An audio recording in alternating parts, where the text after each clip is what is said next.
Now the focus of my book is on Lincoln, of course. That's what draws people to it. But as the subtitle states, the last part of the subtitle, the destruction of the CSS Virginia. And so what I'm going to present is the Josiah Tatna in the CSS Virginia's last days.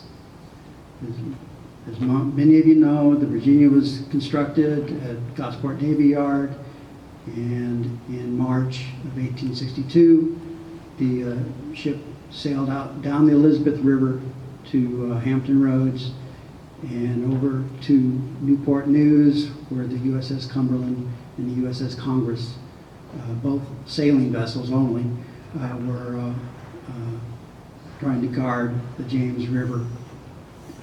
Unfortunately for the Cumberland and the Congress, it didn't work out well for them, but it did work out pretty good for the crew of the Virginia. Now this is at the other end of that story, where the President Lincoln is going to see if something can be done to get rid of the Virginia.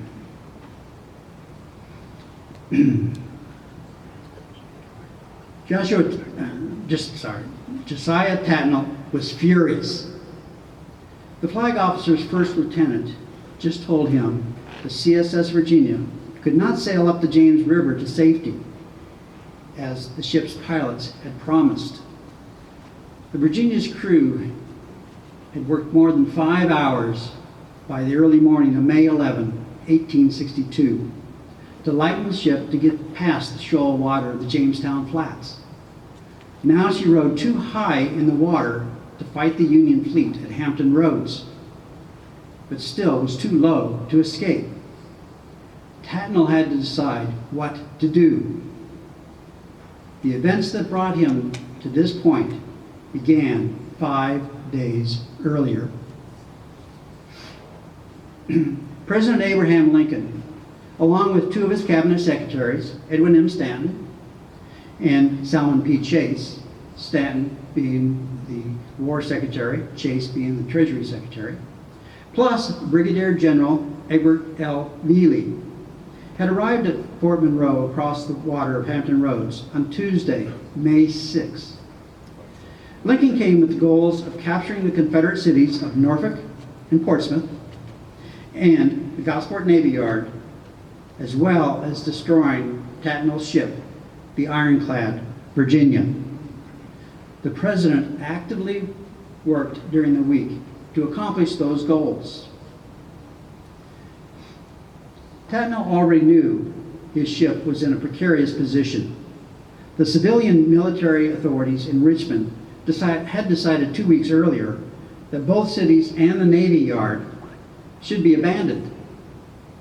It was a necessary result of Major General George B. McClellan's Army of the Potomac trying to come up the Virginia Peninsula in a bid to capture Richmond. Now this is going to be a little tricky. I have a pointer here. It's fine on this, but it's not going to show up on that TV for people here. And those people who are on the internet, they're not going to see the pointer either. So kind of bear with me as I try to explain what is happening here. First off, this large mass in the middle is the Virginia Peninsula, the eastern end of it. Of course, it goes all the way up towards Richmond.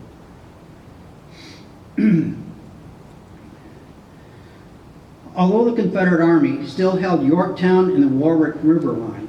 Now, Yorktown, the York River is at the northern part of the peninsula, and Yorktown is right in here, where it narrows, the river narrows right there.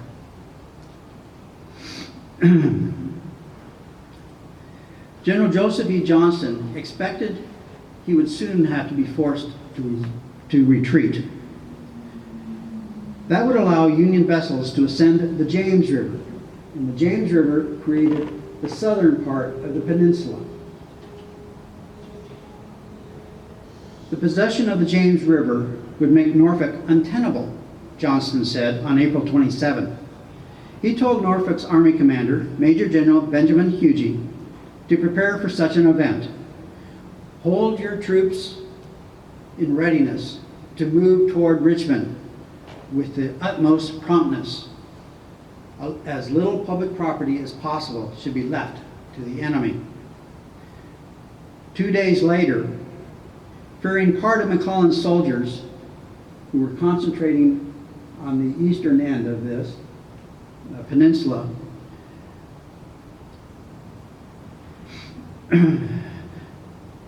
the Confederates thought that McClellan would send some soldiers across the James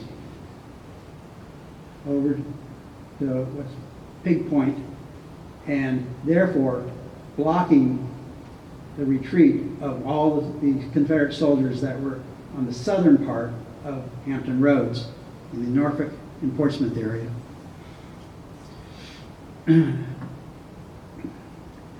The Confederacy could not lose the more than 15,000 soldiers in Norfolk, Portsmouth, and the surrounding area camps and forts. They were needed to bolster Johnston's army in trying to stop McClellan. It was up to Tatna on board the South's most powerful ship to protect the James River by guarding the river's mouth, which would have been around here. This is Newport News, Union held.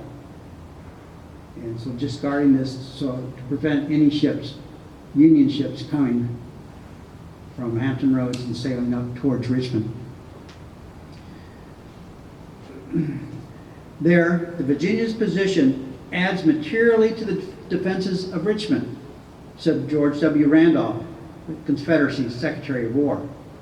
The ironclad's presence at the western end of Hampton Roads also would allow ships to carry evacuated supplies from Norfolk and the Navy Yard up the James to the Confederate capital. Secretary of the Navy Stephen R. Mallory agreed with Randolph. He told Tatna that the Virginia could prevent a Union naval incursion into the river. We look to the Virginia alone to do this. Her presence in the river is of vital importance, Mallory said. Placing the Virginia at the mouth of the James River, however, did not protect Norfolk and Portsmouth, which were up the Elizabeth River. This is the Elizabeth River. Now, Hampton Roads, this is Confederate held, this is Union held, and the Elizabeth River is Norfolk and Portsmouth, and next to Portsmouth is the Gosport Navy Yard.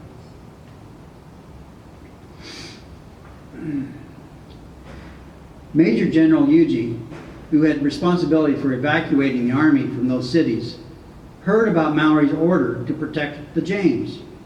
Huger complained to Mallory that the Elizabeth also needed to be guarded.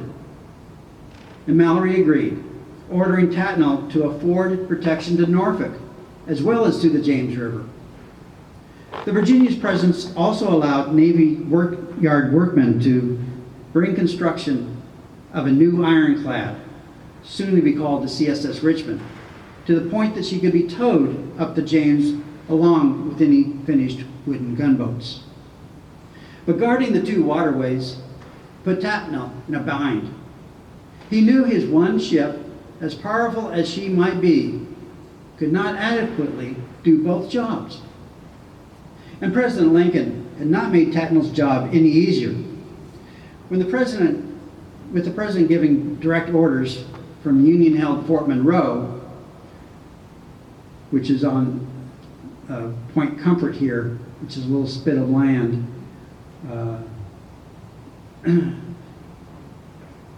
President Lincoln was acting as, the book title says, takes command as commander-in-chief in actuality, not just in words. He gave direct orders to both the Army and Navy commanders, and the Union forces under his command, under his eyes, have become quite active in the Hampton Roads area.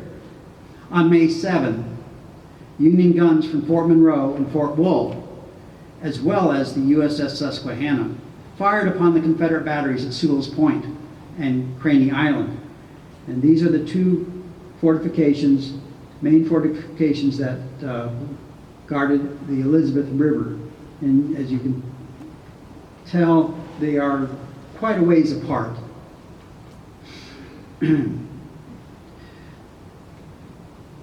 Tatna brought the Virginia down from Gosport to investigate what all the shooting was about. Now, President Lincoln at the time was on board the USS Monitor. Since he was doing his visit, he took the advantage of visiting some various ships, Union ships, and he was on board the Monitor touring the ship that he had approved of back in October of '61. The Virginia's black smoke was spotted coming down the Elizabeth River. William Keeler, the Monitor's paymaster, wrote, "The big thing," that was his term for the Virginia, "was on the move." Alarms sounded, signal flags hoisted. The Union fleet's sailors scrambled to their posts as the Virginia slowly, and I emphasize slowly, came into view around Sewell's Point. The fleet's ships formed a line of battle, according to a New York Herald report, and soon were in readiness to give the rebel monster a hearty reception should it have the temerity to visit the roads. Tatna did not intend to close with the Union fleet. All the firing had stopped. There was no threat. The Virginia lay under the Sewell's Point batteries for several hours before turning around to sail back up the Elizabeth River to Gosport. The flag officer intended the next day to attend a meeting of Navy and Army leaders. They needed to work out the final evacuation plans. General Huger already was sending his Army units to Joe Johnston. Soon there would be none left in Norfolk or Portsmouth to protect the Navy Yard. But once again, President Lincoln would force Tatna to alter his plans. Following Lincoln's order early on May 8, a 3-ship flotilla, including the ironclad Galena, sailed up the James River. Just what Mallory feared could happen. Tatna and the Virginia, again, were back up at Gosport and could not stop those ships getting by. But that wasn't all of Lincoln's plan. Later that morning, the iron ship USS Monitor, the ironclad E.A. Stevens, and 4 wooden gunboats, the San Jacinto, the Susquehanna, the Dakota, and the Seminole, sailed across Hampton Roads to attack the Sewell's Point batteries. The gunners poured in shell as fast as able to load and fire, one Union sailor later wrote, and the return fire was very poor and did little or no damage, as nearly all the rebel shot and shell either fell short or passed over us. And this went on for 2 hours.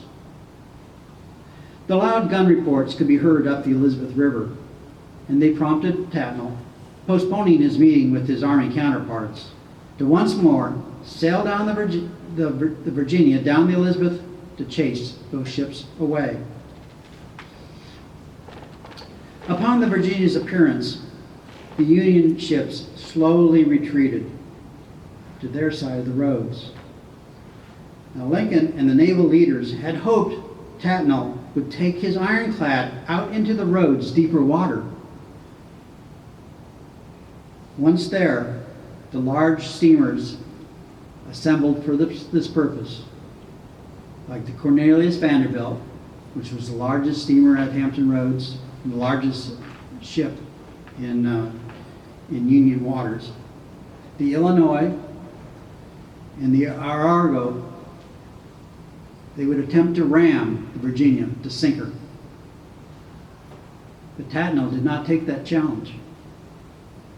Instead, he sailed around the western Hampton Roads waiting for the Monitor to come attack him. To Tatna, the Union fleet was cowering under the guns of Fort Monroe. He finally sailed back to Sewell's Point, firing one gun to windward, which is a naval sign of contempt. Lincoln's goal for the bombardment was to send an invading army to Hampton Roads' southern coast, march on Norfolk, taking that city and Portsmouth, as well as the Navy Yard. He hoped the result would be the surrender or destruction of Tatnall's ship. However, rather than returning to Gosport, as he did before, Tatnall decided to keep the Virginia at the Elizabeth's mouth. And that stymied Lincoln's plans. It would not be wise towing soldiers in canal boats across Hampton Roads with an ironclad ship contesting their passage. But all that activity by Union forces left Tatnall frustrated. Pressure came from his own side as well, especially the Army. Constant suggestions arrived from Army officers, including General Robert E. Lee, that the Virginia should sail past Fort Monroe, around the peninsula, and into the York River to disperse the Union fleet and Army transports there, helping in the siege of Yorktown and the advance up the peninsula. In mid-April, Lee sent out an order that Johnston's Army Command also would include authority over the Navy. Now, I don't know how many here are former military, but you could see what kind of a problem that could cause between the two services. Johnston, now in command of the Navy at Hampton Roads, agreed the Virginia should go to the York River. Tatnall said he would take the Virginia in a daring raid past all those guns and enemy ships, if such a move was practical.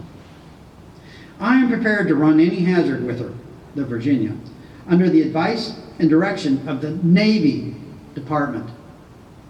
But I am not prepared to abandon Norfolk and Hampton Roads for a distant field of action and for an object of very doubtful attainment.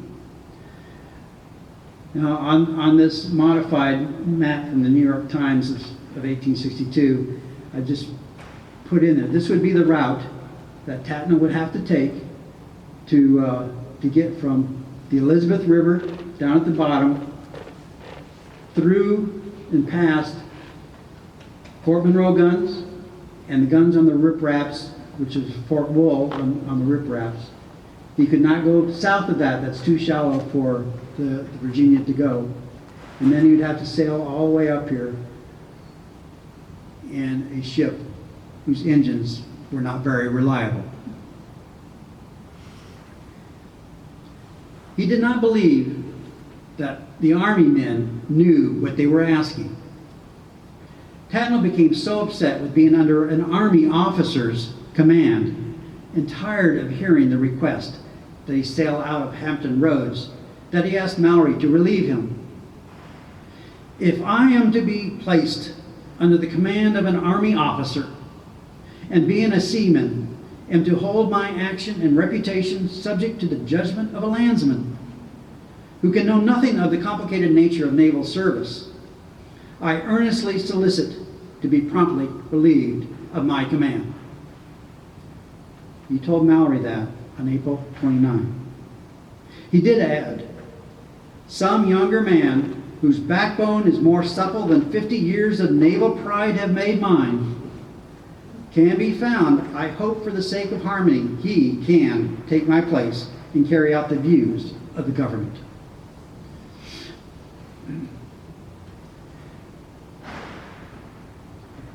Josiah Tatna was a Navy man through and through. Born in 1795 to Harriet Fenwick and his father, also named Josiah Tatna, who would be a former Georgia senator and governor. The young Tatna was orphaned in 1803.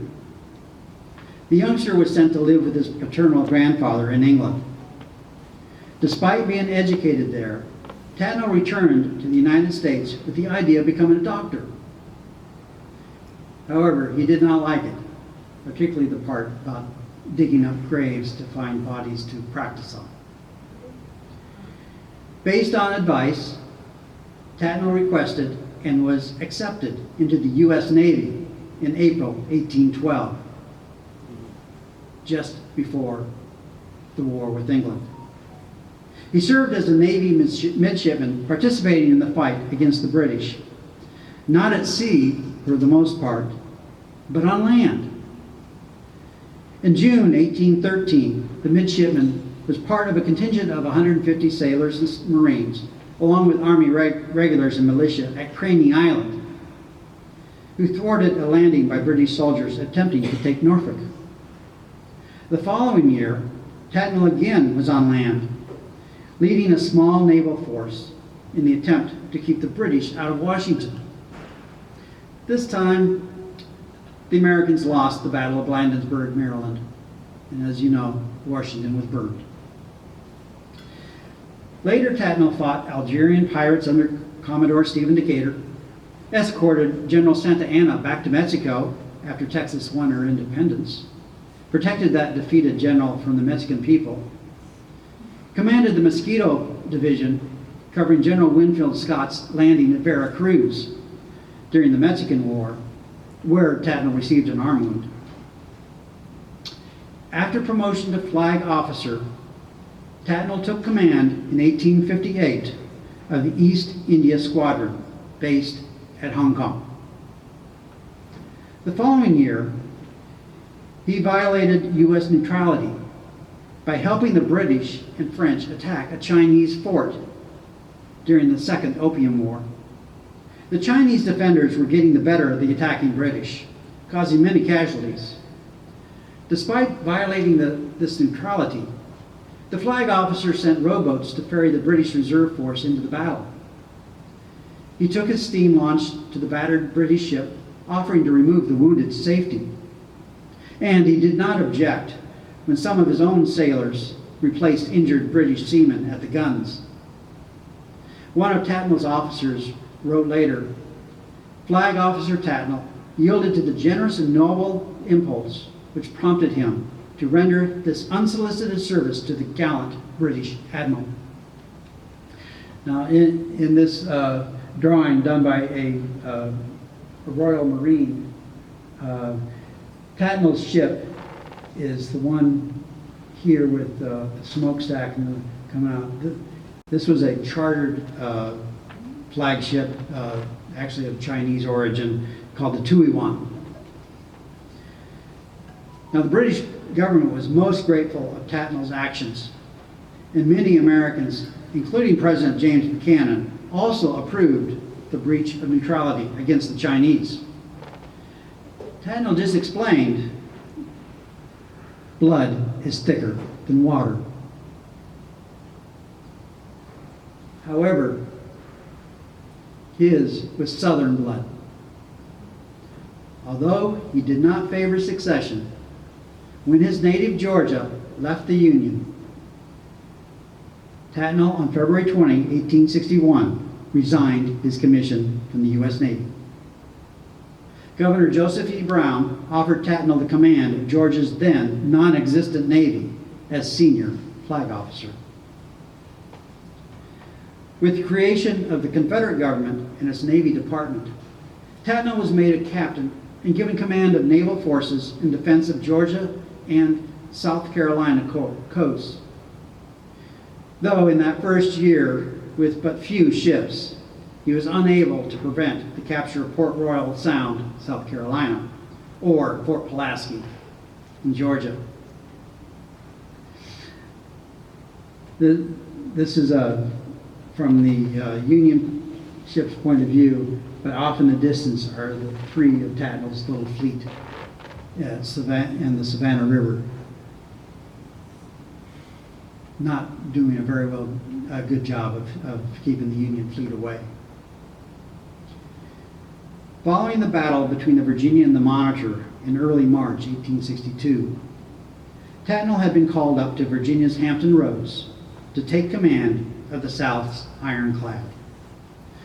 The Virginia's first commander, Franklin Buchanan, had been wounded during the first day of the Hampton Roads fight, which was a Confederate victory in sinking the Cumberland and burning the Congress. Although Lieutenant Catesby Ap Roger Jones, the Virginia's first officer, commanded during the Monitor fight on March 9, Richmond's authorities felt a more experienced man was needed. That was Tatna. As a flag officer, his command included other Confederate ships, such as the CSS Patrick Henry and the Jamestown. But it was the CSS Virginia that was the most important. He was ordered to place his flag on her and would command her as the captain. But upon his arrival at the Gosport Navy Yard, his command vessel was in dry dock. The Virginia needed extensive repairs following her fights earlier in March, as well as attention given to her bulky steam engines. Now, this illustration is actually from before the Virginia sailed the first time. It's a little off. It doesn't have the conical pilot house up here where it belonged. But I picked this to show after the Hampton Roads battle, three main things that needed to be done to the ship. These gun ports, they originally went into battle without any covers on them. And these are big iron covers that, they can be pulled open and closed. After a gun fires, you pull your gun back, you close the covers, and protects the gun crew from injury. They were not there in that original fight. As a result, two of the guns on the Virginia were damaged by fire, one of which is up at the Mariners Museum in Newport News. Another thing that they needed to do was the iron didn't go down far enough to protect just under the waterline. And so they added another 3.5 feet of iron siding along here. Now both of those things took time because each of these irons that were going on here needed to be reheated and pounded into exact shape to fit the shape of the hull of the Virginia. Then the third thing that needed to be done, when the Virginia hit the Cumberland, her whole bow, including this, what they call the beak, went inside the Cumberland's hull. It got stuck there and almost dragging the Virginia down bow first. But the ship was put in reverse, hard reverse, and finally pulled out, but the beak fell off into and stayed inside the Cumberland. And it also caused the bow to start leaking. He only had control of the Virginia for 13 days out of the 45 days he was in command. But when he had the ironclad, he used her. Yet for the very brief space of time when the ship was out of dock or not in the hands in the yard, but under my command, Tatna later wrote, there were no signs of indisposition on my part to make her as annoying and destructive as possible to the enemy.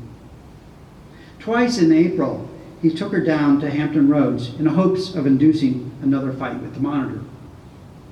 However, the Union fleet continued under orders to draw the Virginia out into deeper waters so those designated ram ships could sink her. And Tatna never accepted those odds. On April 11, the Virginia, along with two other ships, including the Jamestown, slipped into Hampton Roads again looking for a fight. Although the little ironclad E.A. Stevens threw a few shells at the Virginia, none of the other Union vessels took the challenge. Tatna sent his accompanying consorts across the roads to capture 3 minor transports, one of which just had a load of hay. After that, the flag officer had to be content with showing the flag to remind the Northerners that the Virginia still was there.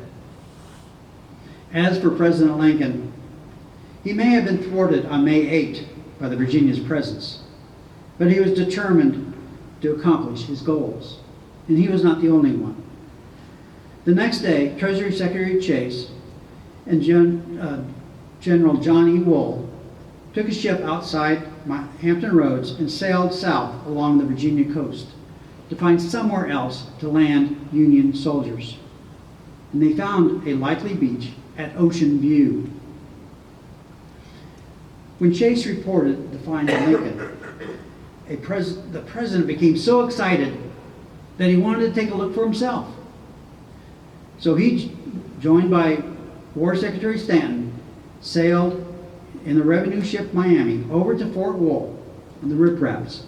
Basically, there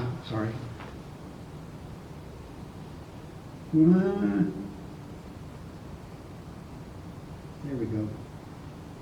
Wrong buttons. They're too close together.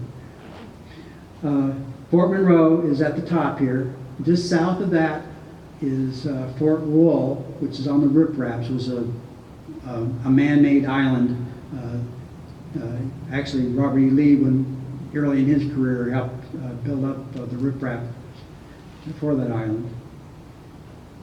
This is Sewell's Point, and the Virginia would have been over here. But they sailed outside on the Miami, and they picked up a tugboat at Fort Wool. So Lincoln transferred over to the tugboat when it was too shallow for the Miami. And with the tugboat scraping bottom, he got into a rowboat with soldiers, and he rowed and landed at Ocean View. Now today, this is Virginia Beach.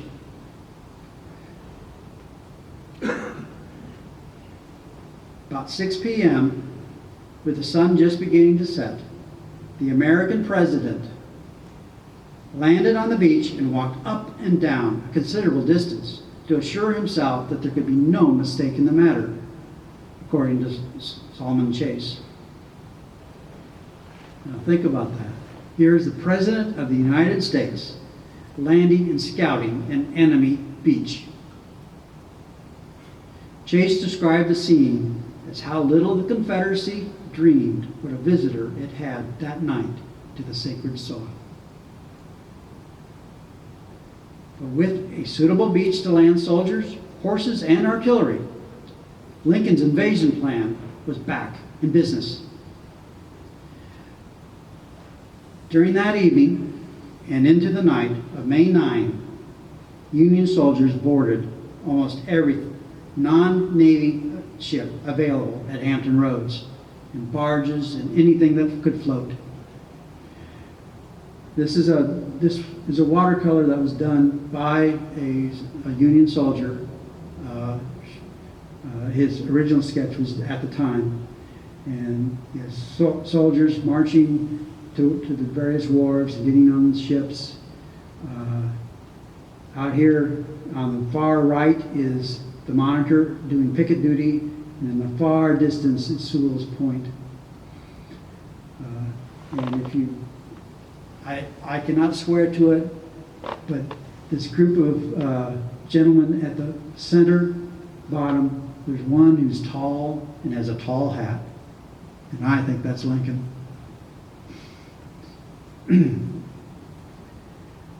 Very early the next morning, those Union forces landed on the beach at Ocean View.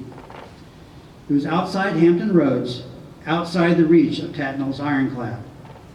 The small army of about 5,000 men marched all of May 10 toward Norfolk, while the Confederates hastily evacuated the city, as well as Portsmouth. Civilian authorities peacefully surrendered the cities in the early evening. Huger, the Confederate commander, just 2 days earlier had agreed to signal Tatnall when the last of his army pulled out. He failed to do so. The first hint that the Virginia's crew had been abandoned came when the flag at Sewell's Point batteries was missing. The commander later reported he dispatched Lieutenant John Pembroke Jones, the flag lieutenant, to Craney Island, where the Confederate flag was still flying. And he there learned that a large force of the enemy had landed on the bay shore and was marching rapidly to Norfolk. Tatna then sent J.P. Jones in a rowboat to Norfolk, about 4 miles up the Elizabeth River, to confer with General Huger and Captain Sidney S. Lee, the Gosport commander. After a hard pull against the river's flow, the Navy cutter arrived at the Navy Yard. Jones could not find Lee, nor apparently anyone else. Returning to the cutter, Jones had the sailors row across the river to one of Norfolk's docks. The lieutenant walked the couple of blocks to the former U.S. Custom House, which that custom house is still standing. While waiting for his return, the crew learned that Union soldiers were entering the city. Jones and his men hastily then returned down the river to the Virginia. The lieutenant confirmed Union soldiers would soon occupy both Norfolk and Portsmouth. Now, these were the final hours of the CSS Virginia. The ironclad, upon which rested the hope of ending the northern blockade of the southern coast, had been left on her own. Her home port at the Gosport Navy Yard near Portsmouth by then was in flames as the Confederates tried to destroy the yard and blow up the dry dock. The ship and crew could not receive supplies. The Union Navy was determined to capture or destroy the Virginia. Just the evening before, Tatna had once again rejected the option of attacking the Union fleet and sailing past the heavy guns of Forts Monroe and Wool. His officers supported that view. "We might have run the blockade of the ports and done some damage to the shipping there," Lieutenant John Taylor Wood later said. But the Virginia's great weight and low rate of speed rendered the ironclad vulnerable. The Monitor and other ironclads would have engaged us with every advantage, playing around us as rabbits around a sloth. And the end would have been the certain loss of the vessel.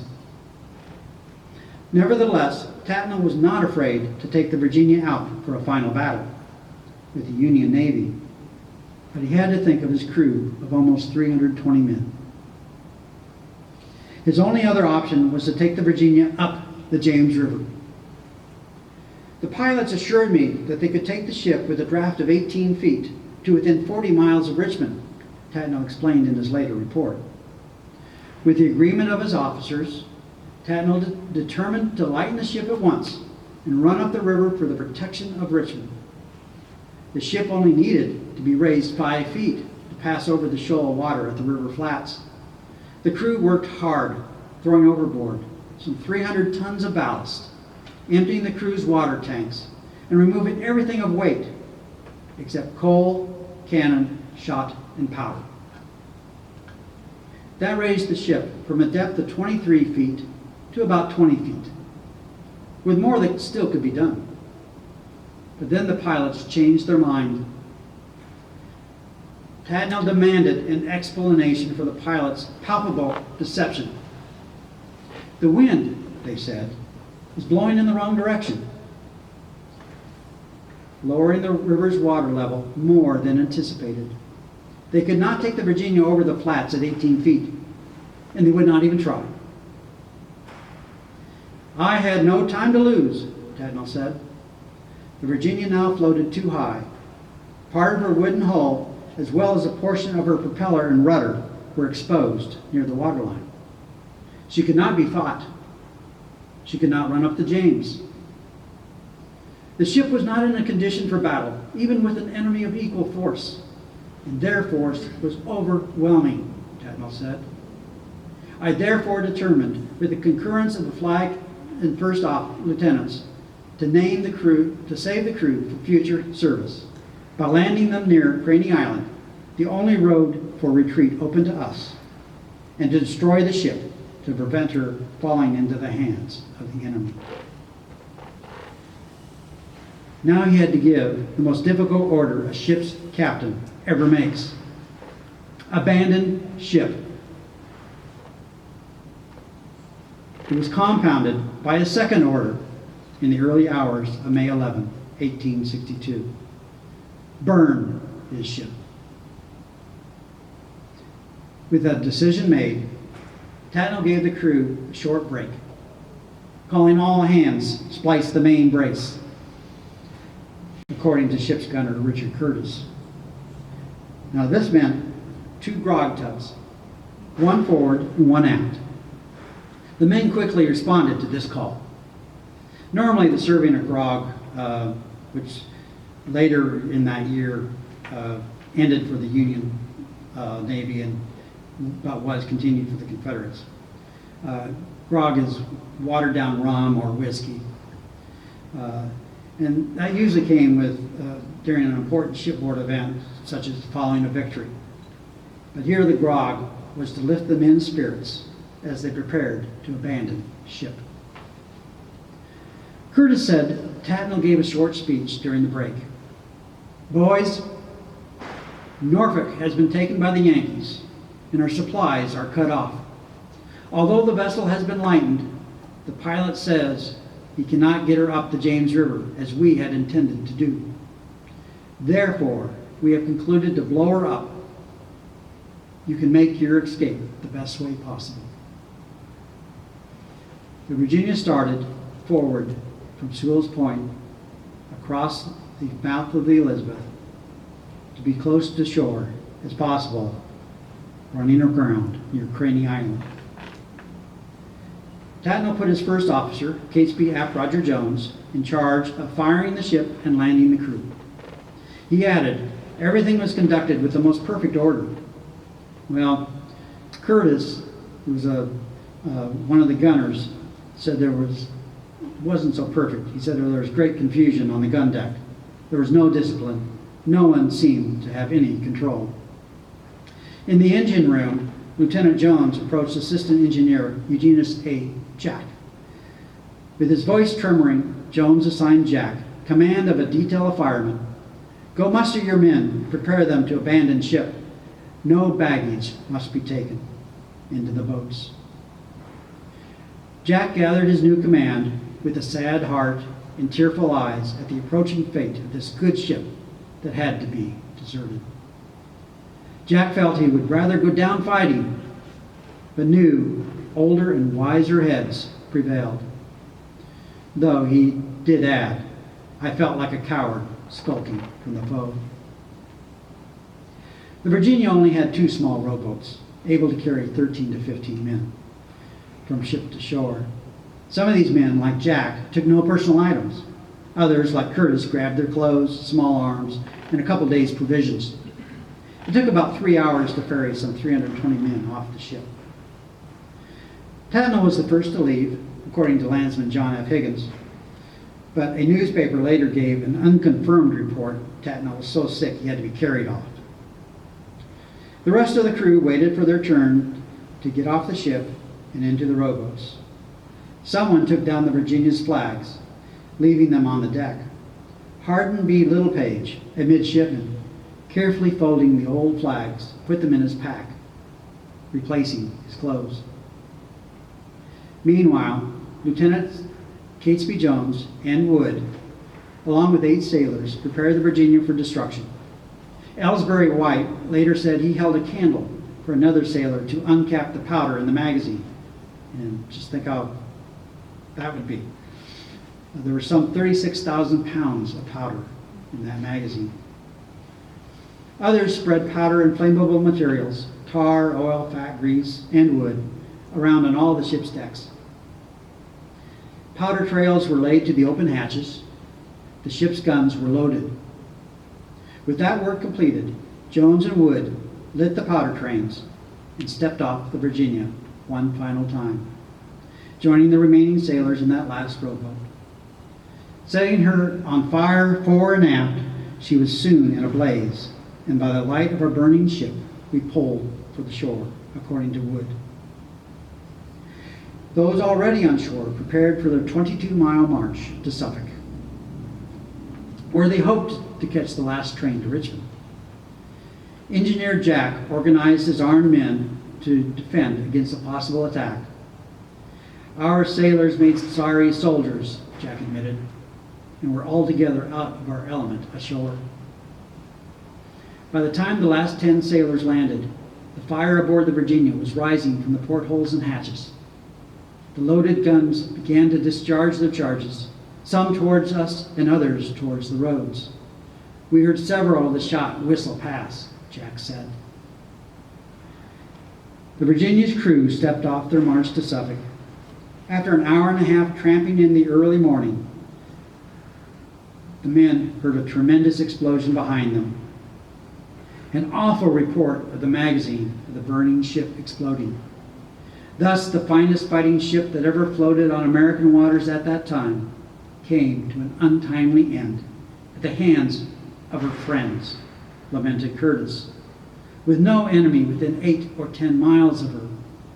A sad finish for such a bright beginning. Tatna noted the time as a little before 5 in the morning of the 11th.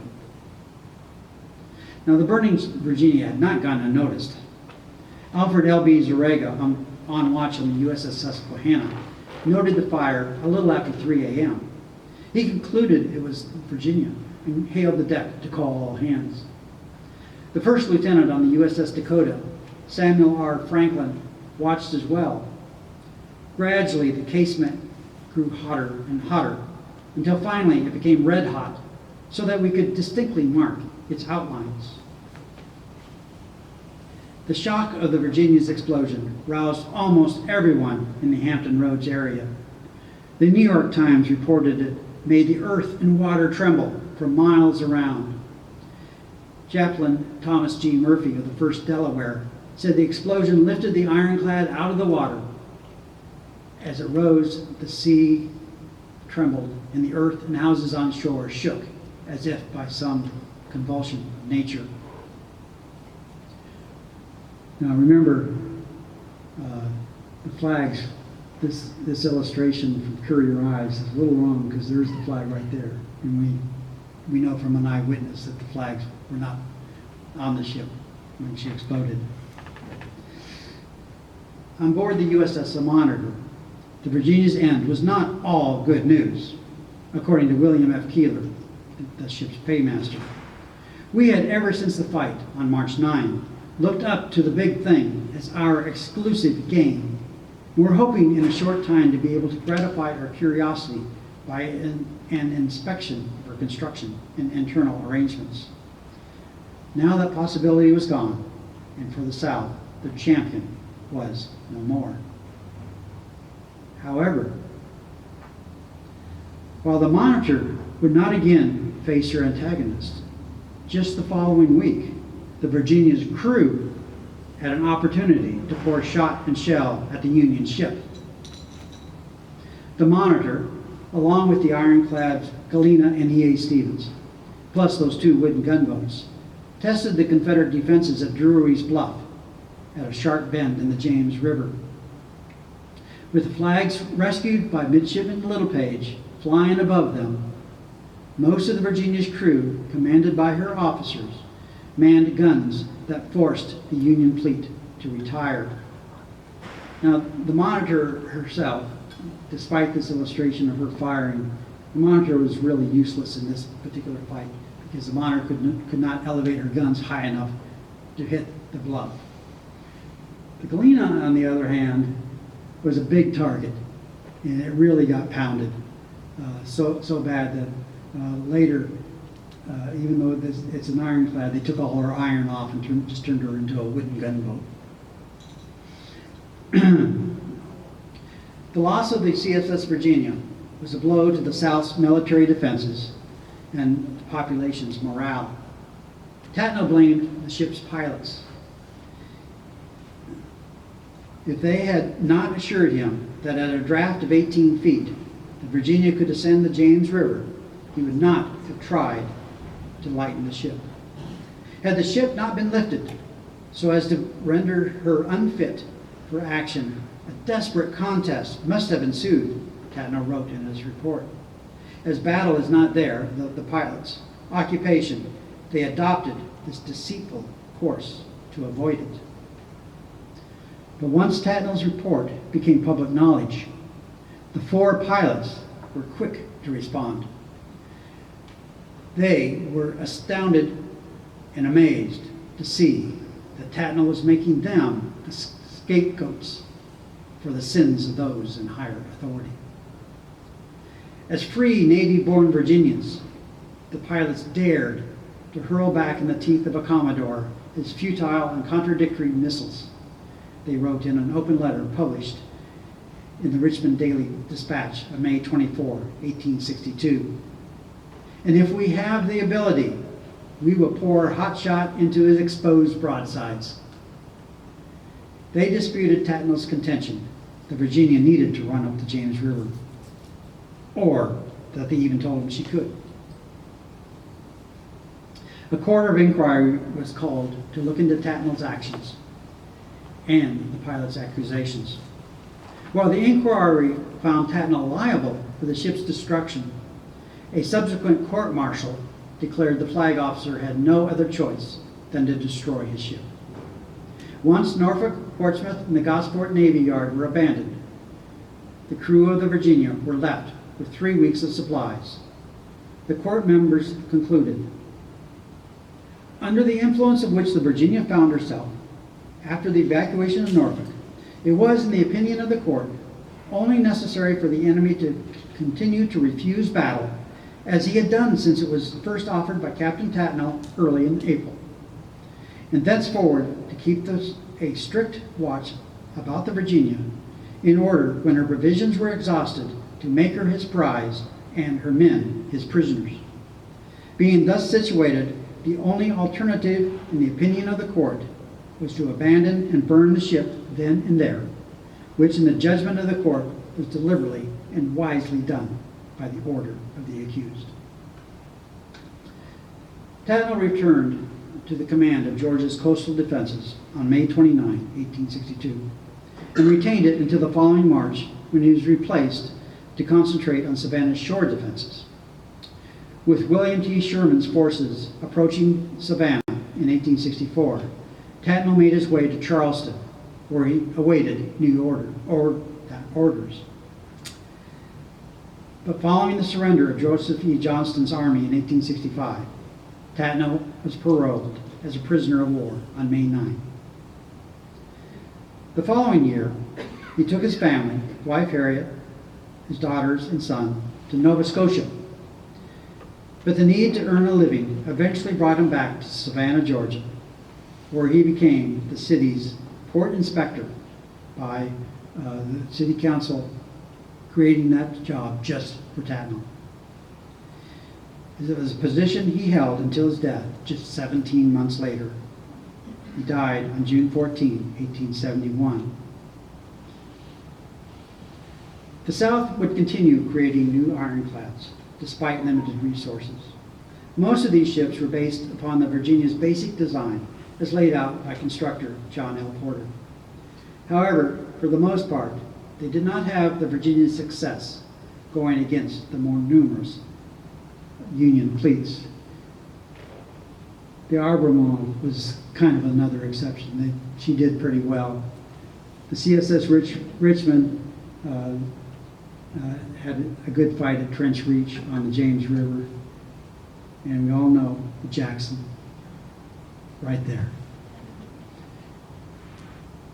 Again, I want to thank the people here at the National Civil War Naval Museum, and those who are online watching this, please come and visit if you can.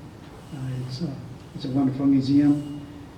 And one more picture on my book. If those watching online, if you want a signed edition, just go to savisbeatty.com and they can arrange that and get it to me to sign. And I thank you very much for sitting and listening to me.